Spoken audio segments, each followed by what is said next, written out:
In 2017, Canada aimed to accept 300,000 new permanent residents to the country. But who are these new permanent residents and how do they come in? So here's how immigrants and refugees are admitted into Canada. First, it's important to note that immigrants and refugees are not the same. An immigrant is someone who chooses to settle permanently in another country. For Canada, it's mostly economic immigrants, like skilled foreign workers. Then it's family class applicants who are sponsored by spouses or relatives who are already here. Now, a refugee, on the other hand, is someone seeking protection outside their home country. Some may be escaping war zones. Others might be in danger because of their religious or political beliefs or because of their sexual orientation. So, how does Canada screen all these new permanent residents? Well, Canada's Immigration and Refugee Protection Act says all foreign nationals must be screened to protect the health, safety, and security of Canadian society. For immigrants, that starts with a visa application to Canadian consular officials abroad. Officers will scrutinize their documents, histories, and personal relationships, and police checks make sure that the applicants haven't committed any serious crimes or violated international laws. And if at any point someone seems like they might pose a security threat, they have to go through interviews with either CSIS or the CBSA. And they even undergo health screening to make sure they won't pose a burden on the healthcare system. By the time it all checks out, it could be years before they're offered a permanent resident visa.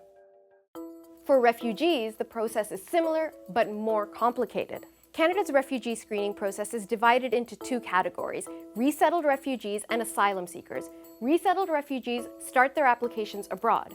Asylum seekers, like people who walk across the border from the United States into Canada, usually start their process here, either at a CBSA office or at a screening station. All resettled refugees must be referred to Canada by a designated organization, like the UN's Refugee Agency. Before that can happen, applicants are scrutinized during in-depth face-to-face interviews.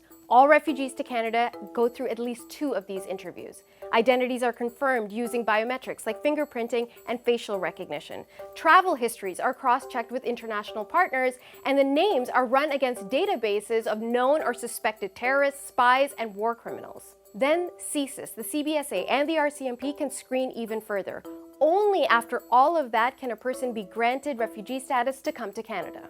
And remember, many applicants won't find a permanent home in Canada even if they are granted temporary asylum.